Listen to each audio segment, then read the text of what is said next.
ಕೇಂದ್ರ ಸರ್ಕಾರದ ಯೋಜನೆಗಳನ್ನ ತಪ್ಪು ಮಾಹಿತಿಗಳನ್ನ ನೀಡುವಂತದ್ದು, ರಾಜ್ಯದ ಜನರಿಗೆ ಒಂದು ತಪ್ಪು ಕಲ್ಪನೆಯನ್ನ ಮೂಡಿಸುವಂತದ್ದು.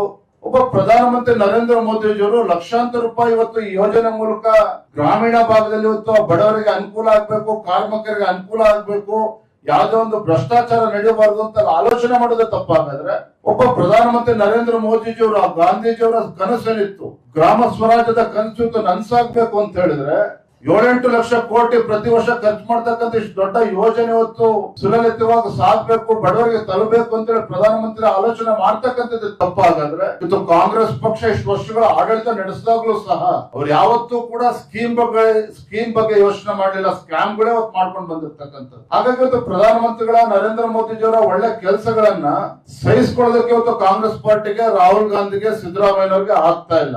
UPA ಸರ್ಕಾರದಲ್ಲಿ 2G ಸ್ಕ್ಯಾಮ್, ಕೋಲ್ ಸ್ಕ್ಯಾಮ್ ಇವತ್ತು ಅದನ್ನು ಪುನರುಚ್ಚಾರ ಮಾಡೋದಕ್ಕೆ ಹೋಗೋದಿಲ್ಲ. ಆದ್ರೆ ದೇಶದ ಜನ, ರಾಜ್ಯದ ಜನ ಕಾಂಗ್ರೆಸ್ ಪಕ್ಷದ ಆಡಳಿತವನ್ನ ಇನ್ನೂ ಕೂಡ ಮರ್ತಿಲ್ಲ. ಇವತ್ತು ನರೇಂದ್ರ ಮೋದಿಜಿಯವರು ಏನು 100 ದಿನಗಳ ವರ್ಕಿಂಗ್ ಡೇಸ್ ಏನಿದೆ 125 ದಿನಗಳು ಮಾಡಿರುವಂತದ್ದು, ಕನಿಷ್ಠ 60 ದಿನಗಳು ಕೃಷಿ ಚಟುವಟಿಕೆ ನಡೆಯುವಂತ ಸಂದರ್ಭದಲ್ಲಿ ರೈತರಿಗೆ ಅನಾನುಕೂಲ ಆಗಬಾರ್ದು ಅಂತ ಹೇಳಿ ಆ ಸಂದರ್ಭದಲ್ಲಿ ನಿಲ್ಲಿಸಿರುವಂತದ್ದು. ಮತ್ತೆ ಏನು ಗ್ರಾಮ ಪಂಚಾಯತಿ ಮಟ್ಟದಲ್ಲಿ ತೀರ್ಮಾನಗಳು ಆಗ್ತದೆ, ಅದು ಮುಂದೆನೂ ಕೂಡ ಹೊರೀತದೆ. ಇಲ್ಲಿ ಯಾರನ್ನೂ ಕೂಡ ಗ್ರಾಮ ಪಂಚಾಯತಿ ಅಧಿಕಾರವನ್ನ ಕಿತ್ಕೊಳ್ಳುವಂತ ಕೆಲಸ ಕೇಂದ್ರ ಸರ್ಕಾರ ನರೇಂದ್ರ ಮೋದಿ ಅವರು ಮಾಡ್ತಾ ಇಲ್ಲ. ಆದ್ರೆ ಪ್ರಧಾನಮಂತ್ರಿಗಳ ಒಂದು ಅಪೇಕ್ಷೆ ಇದೆ, ಇವತ್ತು ಯಾವುದೇ ಒಂದು ಕಾರ್ಯಕ್ರಮಗಳು ಯೋಜನೆಗಳು ತಲುಪಬೇಕು ಅಂತ ಹೇಳಿದ್ರೆ there should be proper accountability, there should be transparency, the entire scheme, entire program. ಅದೊಂದು ಸದುದ್ದೇಶ ಇಟ್ಕೊಂಡು ನರೇಂದ್ರ ಮೋದಿ ಅವರು ಮಾಡಿರುವಂತದ್ದು. ಇದರ ನಡುವೆ ಕಾಂಗ್ರೆಸ್ ಪಕ್ಷ ಎಲ್ಲಾ ಸಂದರ್ಭದಲ್ಲೂ ಯಾವ ರೀತಿ ಅಪಪ್ರಚಾರ ಮಾಡ್ತಾ ಇದ್ದಾರೆ, ಕರ್ನಾಟಕದಲ್ಲೂ ಕೂಡ, ದೇಶದಲ್ಲೂ ಮಾಡ್ತಾ ಇದ್ದಾರೆ, ಕರ್ನಾಟಕದಲ್ಲೂ ಕೂಡ ಅಪಪ್ರಚಾರ ಮಾಡೋದಕ್ಕೆ ಹೊರಟಿದ್ದಾರೆ. ಇವರಿಗೆ ಬೇಳೆನ